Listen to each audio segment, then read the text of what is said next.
Hey everyone, we're going to be talking about the new Leme, the Druid from Catharsis. This is a second edition version of her. Um, Powers have been completely changed and playstyle changed, so I think she's going to feel more like a whole character. Before, Leme kind of felt like half a character, like her support wasn't up to par to someone like Lumi or Imbahoof. So we're definitely bringing her level up much higher. So let's go over the always active first. She has an always active now that reads whenever you heal a power, abilities on that power cost one less die to activate that round. So it doesn't if this roll card is still flipped. If this roll card's flipped, this always active still applies. So if I heal two and I target another player, abilities on that power will cost one less die. So for example, if say Antler's charged was flipped over and then it gets healed, the bottom would cost two dice instead of one.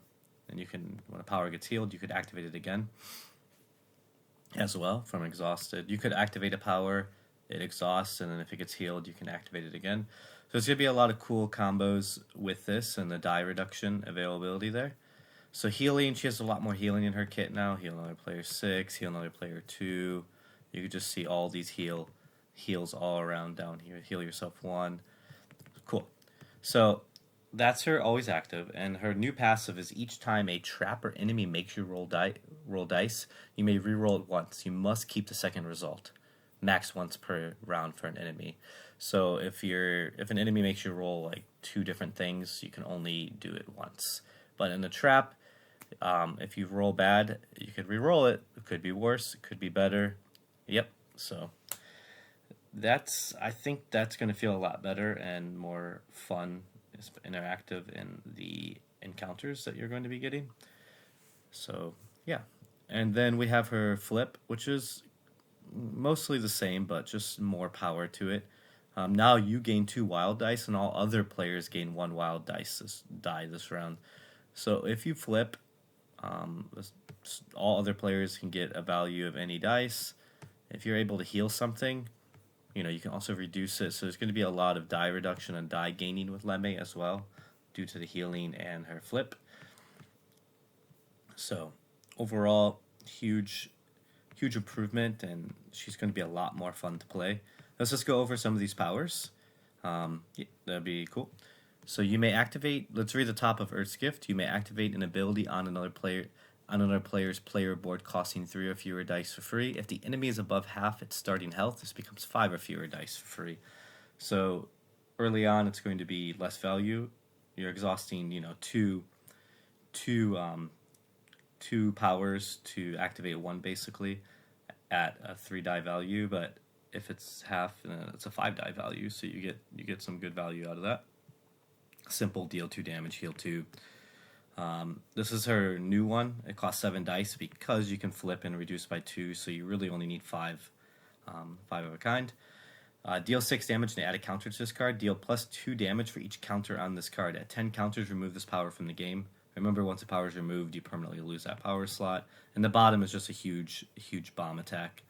So 7 dice to do 15 damage. Usually 15 damage is about 6 dice, so it's weaker than normal, but you have your flip ability. You could definitely hit that quite often if you go for it and you have die adjustments. I like this one, Essence. Return up to 3 dice to a player's dice pool. Those values cannot be changed. So if somebody activates an ability, you can get 3 of those dice back. But the bottom of the choose one is really cool. Give one of your dice to another player for the rest of the game. Remove this power from the game. So you're permanently going to 5 dice and you're losing a power for the rest of the game, but you could funnel a dice into someone who can really benefit from having 7 dice, like Ninan or Gaz, someone who can output a lot of damage with more dice, more effects and such. Let's go over a couple more of them.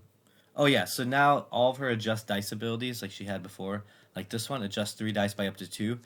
If all 3 dice are used to activate an ability, you may activate that ability an additional time for free. Remove that power from the game after. So yeah, we added these abilities where if you use all the dice that are adjusted, you get a bonus effect. For this one, the power is going to get removed from the game though, so you're going to be permanently down a power. whoever does take that, if they do choose this option. So if you use that like in a 5 dice ability, yeah, it's going to activate twice, but you're going to lose a power slot.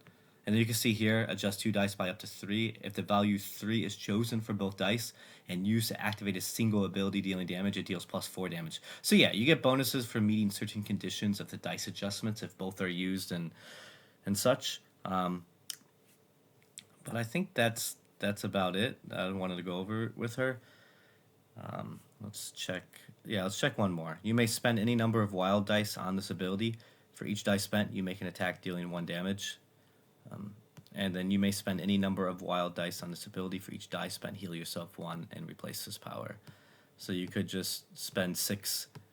You activate it, and then you can spend 5 dice on it, and you would heal 5, but then this would get replaced. Or you may spend any number of wild dice on this ability. You spend 1 dice, and then you could spend 5 more and just do 5 damage. It's a low damage, but it's an option for her. You must activate it first initially with any die here, and then you can spend wild dice. Wild dice is any value. So overall, I think an awesome improvement. She still probably won't be able to solo unless you pick your powers. As you can see, I definitely picked some more damagey powers to show off that's more flexible. See, she probably can solo now, so you can take her, but she's not going to be like a tier 1 or tier 2 solo character. She's definitely going to be on the lower end. She'll be a little bit better than Leme when it comes to solo, especially if you pick your powers, but she's not. The value of damage she gets for the dice she puts in is lower than other characters, but her support, she's going to be able to enhance another character like she is another damage dealer now. So before, like I said, she was like half of a character. She could adjust dice and help people do more damage, but she wasn't helping them enough that, she wasn't better to take than just another damage dealer or someone who could prevent damage. But now she's going to be a lot better in group play. So she's going to be a great addition, especially with the scaling flip, the rerolls, and this heal effect to reduce dice. She's going to be an awesome addition to groups of 3, 4, and 5. So, all right. Take care, everyone. If you have any questions, please comment below, and I'll answer them. Take care. Bye.